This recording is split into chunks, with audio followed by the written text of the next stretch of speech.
Hello guys, कैसे हो आप? ठीक है आप? हो रहा मेहनत का काम है ना? गुड। तो welcome back once again to my YouTube channel जिसका नाम है शेफर्ड 13। आई होप आप सब बढ़िया होंगे और बढ़िया ही रहना। नया दिन, नए दिन की शुरुआत और एक नई एनर्जी और नया प्लेस आपको दिखाने के लिए हाजिर आपका दोस्त शेफर्ड 13।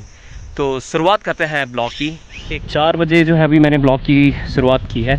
तो ब्लॉग आज ऐसा है कि नियर बाई जो मेरे घर के पास जो है बहुत सारे खेत हैं और उन खेतों पे जो है जितने भी किसान हैं ना आजकल जो है वो बहुत ही ज़्यादा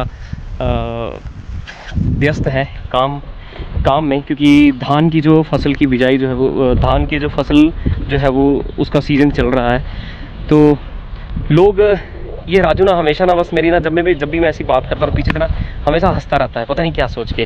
तो ज़्यादा मतलब बातें ना करते हुए और ज़्यादा अपने आप को इंट्रोड्यूस ना करते हुए तो मैं सीधा ही आपको दिखाता हूँ कि कैसे लोग जो है वो खेतों पे लगे हुए हैं, काम कर रहे हैं और देखिए कितना मेहनत का काम होता है। तो you just check this out guys.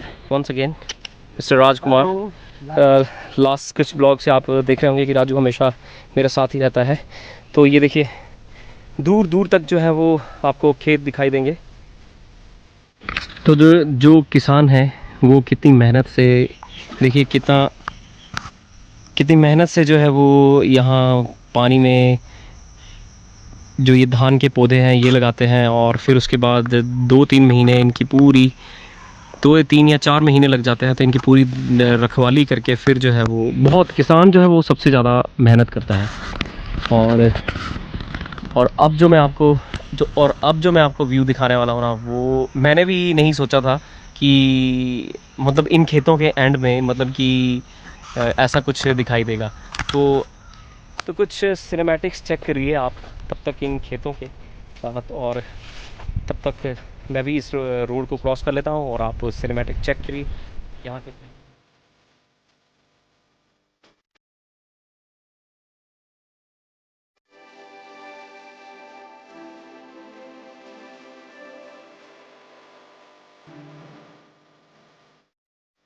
तो ये देखिए ये है चाय पत्ती का बगीचे और आज के सफ़र में ये भी हमारे साथ है भोलू। तो भोलू हमारे साथ है जो कि बहुत ही एक्साइटेड हो रहा है आगे आगे हमसे भागने के लिए। तो भोलू जो है वो ये राजू का डॉगी है, लेकिन एक और थोड़ा डर भी लग रहा है इन रास्तों पे चलते हुए क्योंकि पूरा घास ही घास है। और व्यू चेक करिए गाइस आप,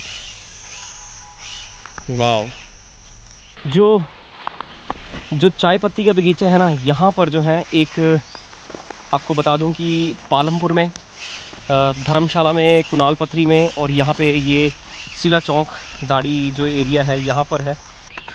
हमारे गांव में भी एक चाय पत्ती का बगीचा है और वहाँ पे जब छोटे छोटे होते थे तब हमें स्कूल में छुट्टियाँ पड़ती थी। आजकल के टाइम पे जून जुलाई में छुट्टियाँ पड़ती थी तो हम भी क्या करते थे कि चाय पत्ती के बगीचे में काम करने लग जाते थे थोड़ा अपना मतलब कि गुजारा करने के लिए।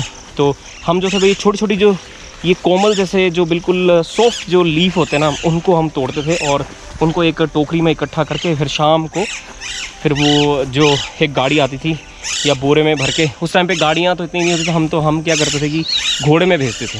तो मैं आपको चेक करवाता हूँ कि जो इन चाय पत्ती में से जो है कौन सी पत्ती जो तोड़ने वाली होती है। ये जो पत्तियाँ होती हैं ना ये वाली ये तोड़ने वाली थी। इनको तोड़ के फिर इनको इकट्ठा किया जाता है और फिर इनको एक बहुत ऐसा एक बर्तन रहता है और उस बर्तन में इनको डाला जाता है और आग के नीचे इनको पकाया जाता है।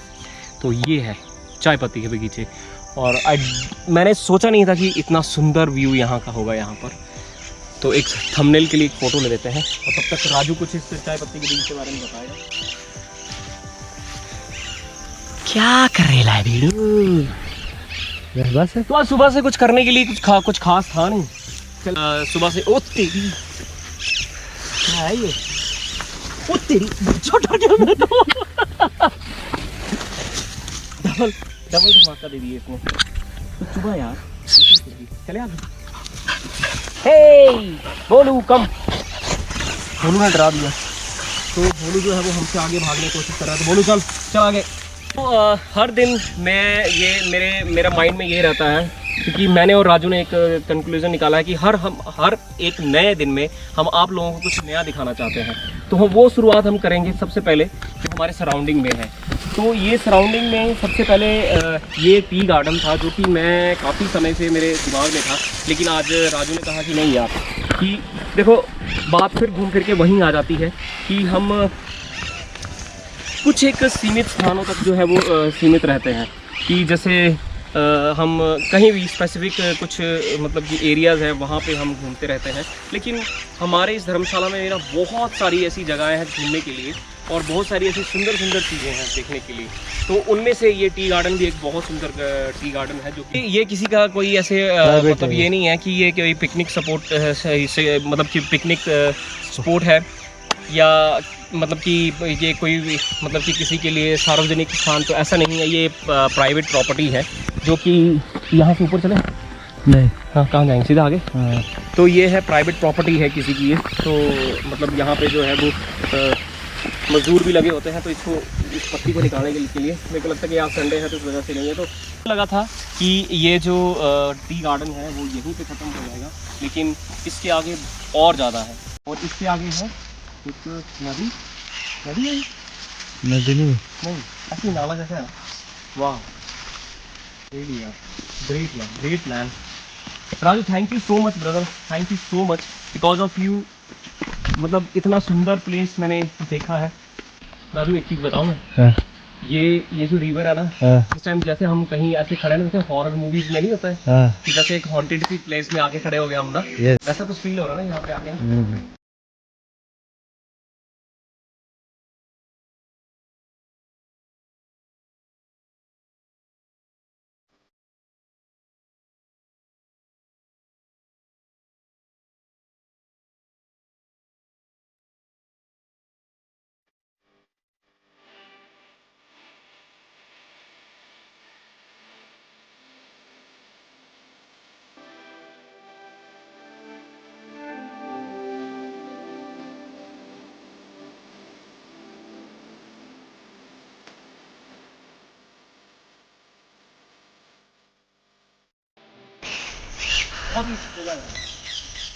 बहुत ही अच्छी जगह ऐसा ये हट है, जैसे रेस्ट के लिए बनाई गई है ना, बारिश वगैरह होता है, बारिश वगैरह हो तो हट हो है ये रेस्ट के लिए।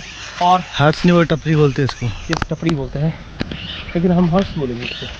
हट्स तो वो दूर तक देखो, ऊपर तक जो है ना सारा, जहाँ तक तेरी नजर जाती है वहाँ तक वहाँ मेरी जमीन है। ये हो ना मूवी का डायलॉग,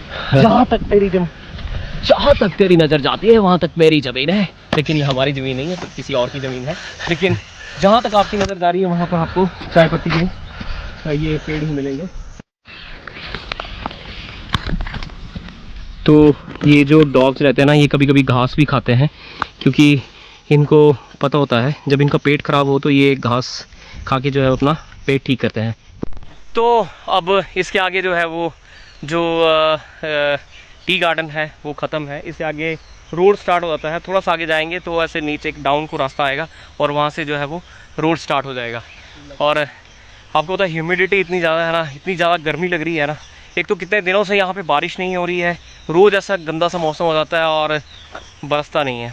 तो बारिश की ज़रूरत बहुत ज़्यादा है कि बारिश होनी चाहिए। देखो आप जहाँ भी जाएंगे ना, तो ऐसा नहीं है कि आपको पीस नहीं मिलेगी, पीस हर जगह मिलेगी आपको।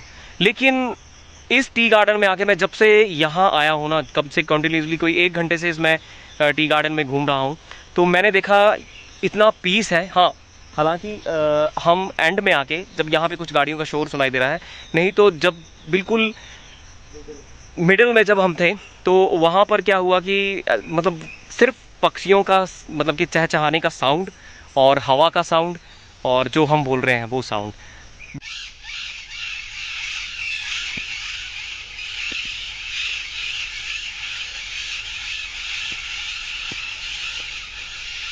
वाह, बस यही चीज़ मतलब कि सुनाई दे रही थी। और पीस, बहुत ही ज़्यादा पीसफुल एरिया।